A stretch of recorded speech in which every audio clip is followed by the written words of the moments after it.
Hi guys! Good morning! So, nandito naman tayo sa kusina. And, usually talaga, breakfast is real. So, anyway, close tayo ng door kasi baka marinig nila ako na nag-vlog na. So, if-flex ko lang sa inyo guys yung aking nabiling ganito. Oh. Maganda pala siya. Ayan, mayroon siyang design. So, matagal ko nang gustong bumili nito pero dadalawang isip ako, nakabili ako kahapon. Mura lang pala siya pag binili mo siya sa online. Nasa 65, 70, pero pag binili ko siya kahapon sa Teddy, so tawag nito, nasa 25 lang.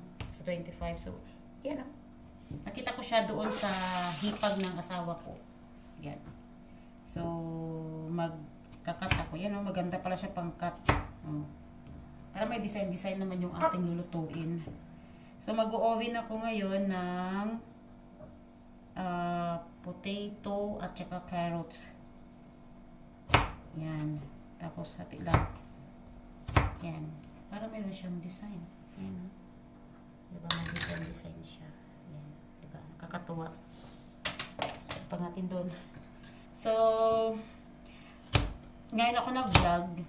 Kasi nga, inaantay ko yung tawag ko sa Pilipinas. Kasi nga, birthday ng pamangkin ko. Tapos kahapon, birthday din ng mother ko kahapon. So, hindi ako masyadong nakapag-video sa kanya. Kahapon maganda yung video namin. Pero sa ngayon, hindi ako masyadong nakakapag-video. Kasi gawa ng brand out daw doon. Tumawag ako kanina. Yan. Happy birthday na lang sa kanilang dalawa. Birthday din pala ng pinsan ko. So, happy birthday sa'yo, Twinnie. Birthdayhan na lahat. Mag-cut tayo ng carrots. Tulog pa yung dalawa ko guys. So, maya ulit. Pagising nila, so luto na yung ating pang breakfast siguro. And, yan. Ako talaga, mahilig talaga ako sa mga gamit sa bahay. Simulat nag-asawa ako. Nawala na yung mga hilig ko sa mga shoes, sa mga bags, sa mga cups, sa mga ano ba yun? Wala na. So, yun na siya guys. Ang ating ginawa. Yun. Di ba? Tip niya. Ganda-ganda niya. Kasi mayroon na siyang design sa pagkat. Yan. Lutuin ko muna guys. Ang ilalagay ko lang dito guys is olive oil and then mint or nane. Yun lang. Tapos asin. Yun lang. Ay, buti na lang. Meron pa akong honey dito. Galing palong Pinas guys. Saka ito. Kasi may plano akong gagawin. May napanood kasi akong video. Yung para sa immune system daw. Ewan ko. Maganda raw to siya sa mga pang-iwas sa sakit. Yung sibuyas na pula. Turmeric kung may turmeric. Pag wala, luya. Tapos bawang. Yan. Tapos tatadtarin mo siya. Papakita ko sa inyo guys kung paano siya gawin sa sunod. Hindi pa sa ngayon. And lalagyan siya ng bal or yung honey. And then every morning yan guys, isang kutsara. Kung kaya mo siyang diretso sa na i-intake, kung kaya mo siyang i-intake ng diretso, gawin mo siya isang kutsara. Pero pag hindi, ihalo mo siya sa maligam-gam na tubig or basta warm water or na normal water, wag lang malamig. Yun. Ay naku guys. So, alam nyo ba? Tinry ko, may nakita kasi ako sa video or nakikita ko sa mga post about sa rosemary. Ayan. May ugat na siya guys. Oh. Nilagay ko siya dito sa baso na may tubig. Ngayon may ugat na siya. Ayan. Nabubuhay pala siya sa tubig to. So dalawa to siya. Ayan. Nandito yung isa. Ayan oh. Ayan. May ugat na siya sa loob. Bango. Ayan guys. So kung nakikita nyo. Ayan, may ugat na siya. Sa tubig lang pala to na nabubuhay pala to sa tubig lang. So diyan lang muna yan para pag ililipat ko na siya. So yung kaibigan ko, kung daw kahapon, binigyan din niya ako ng ganito. So binigyan ako ng isa noon pero namatay. Kaya itong buhay ang binigay niya sa akin. Ayan oh. Diba dami-dami namang magdami ng chichiburechi sa buhay. So lalaga lang ako ng itlog for the breakfast. Gising na pala yung asawa ko.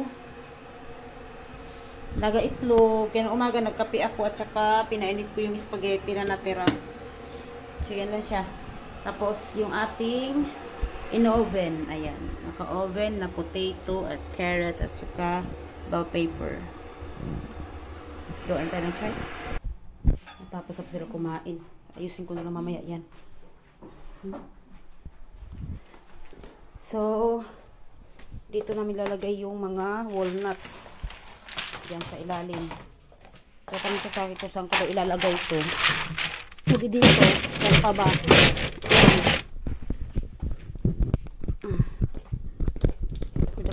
Shodakoy. Baras kawarma. Kadarma. Okay. Yun lang daw guys. So, tatanong siya sa akin kung saan ko daw ilalagay. Edi, dito. Siksik natin dito.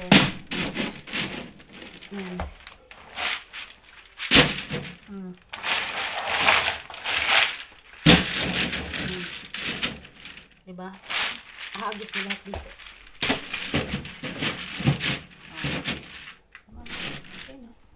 Ano pala problema mo eh.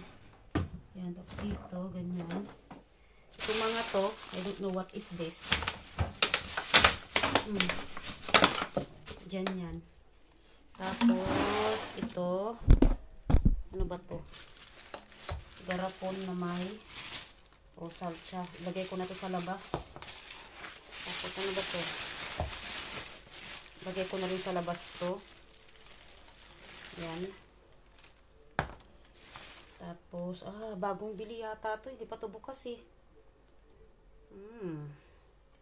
And then, ano to?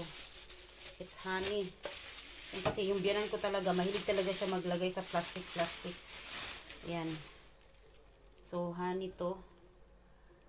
Yan. Tapos ito, bush na yan. So, yung mga ano, lagay ko na sa balcony. Kasi doon naman talaga lagay namin ng iba pang mga gamit eh. So, tara. Lipat natin to. Nabigat siya. Yan. Sana hindi siya mahulog. Maghanap tayo ng space dito sa balcony. Maya magligpit pa ko yan guys. Oh, puro nakapagligpit. Okay. This is it. So, dito ko siya ilalagay. Bukas naman talaga yan.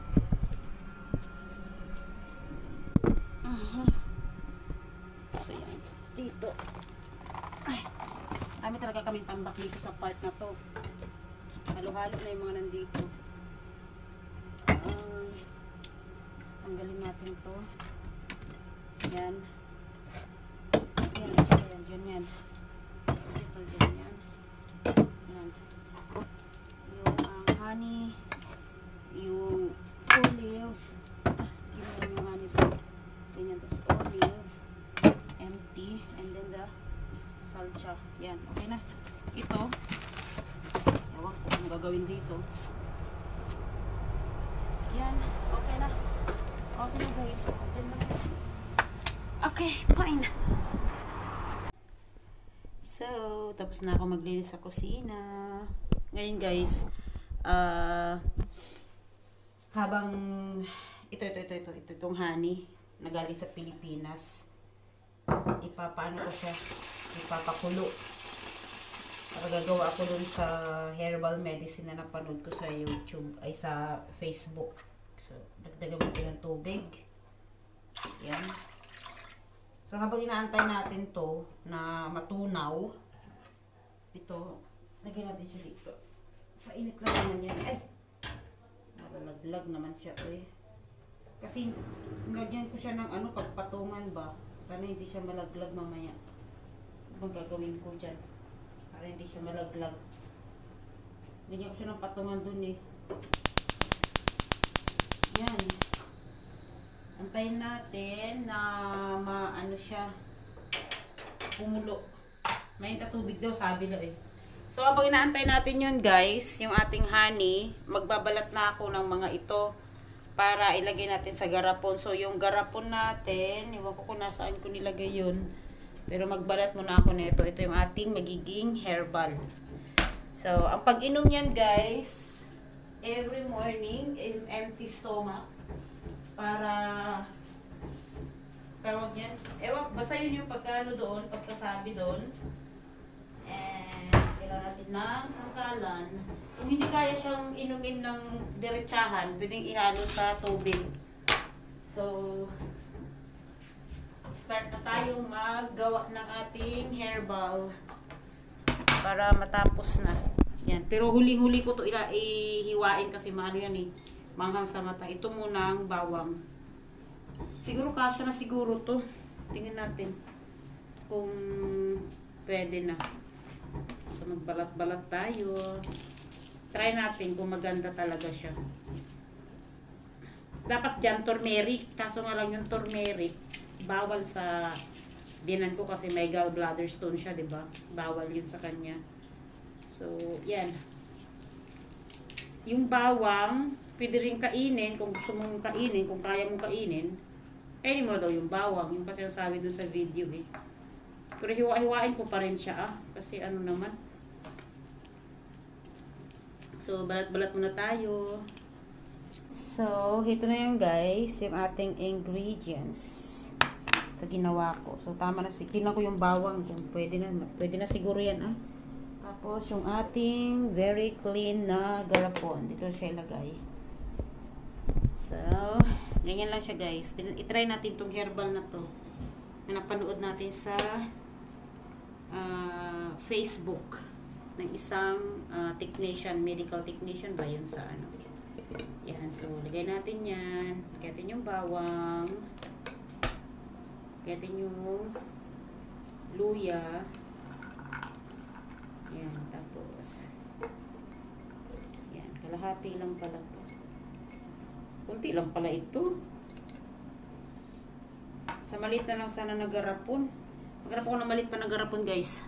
So yun guys, dahil nga sa konti siya, malaki masyado yung garapon natin. Yung ating honey from Philippines Abra, ayan. Binili namin 400. Sa ano to, sa MUA namin binili to. Ito garapon na to ang gagamitin ko. Ay mabuksan dahil 2026 yung expiration. So ibig sabihin na process na to. Ano ba yan? Pero okay lang. Dapat dito kasi organic dapat. Kaso nga lang wala pa akong organic. So, ano na lang natin. Tawag nito. Kasi pag may mga ganito na daw siya, ibig sabihin, ay, fat 0, calorie 60. Oh, for 0.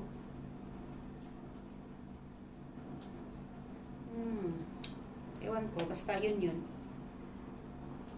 Lipat sana natin dito. Kaso nga parang marumi naman yung garapon.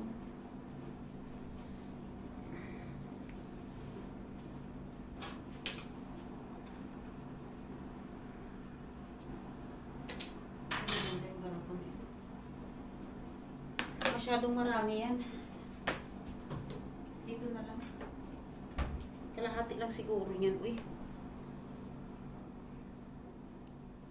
Ating honey. Oop.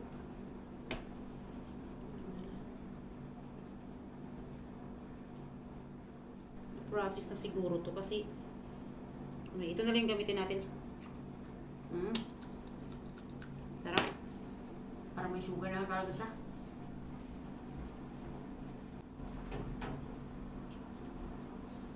Yan mo lang yun.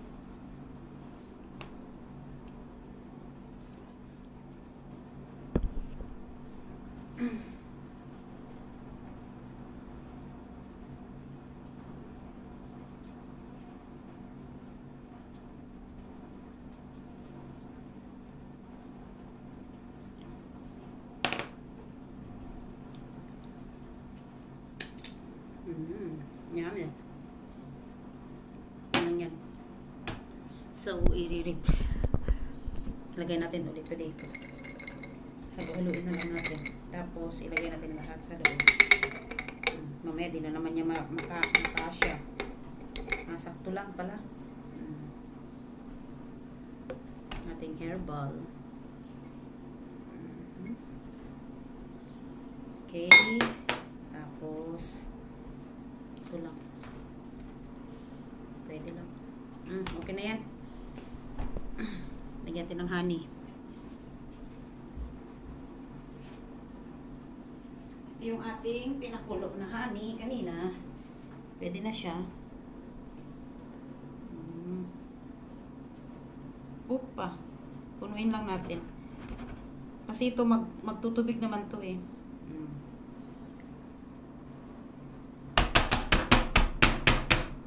Yan, pwede na yan. Okay. Sarap. Ayan siya.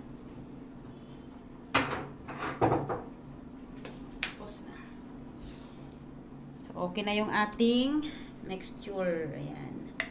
Takpan na lang natin siya ng mahigpit. Ayan siya. Pure honey. Pure honey.